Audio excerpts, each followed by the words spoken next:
Now what we're going to do next is kind of a modified ribbon rose. So for those of you who have seen my demo on ribbon roses before, it's very, very similar to that. And for those of you who haven't, it's new for you.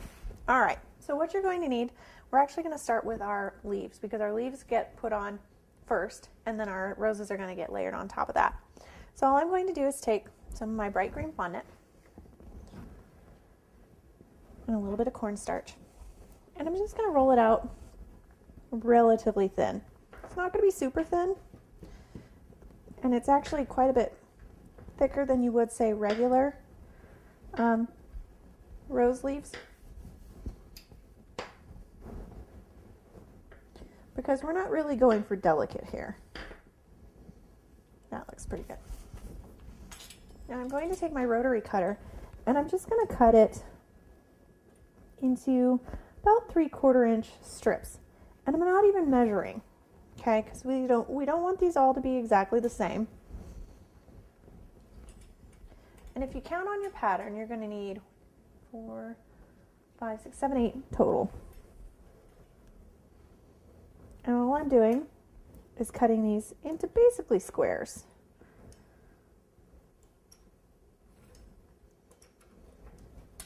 And they don't have to be perfect squares either. Not looking for perfection here.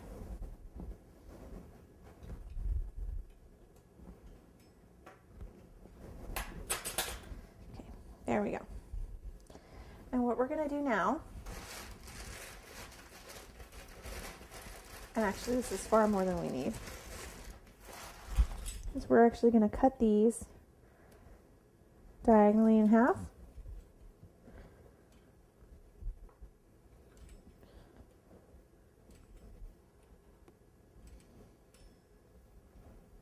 Okay. And there we go. That's more than we're going to need. And then using our water,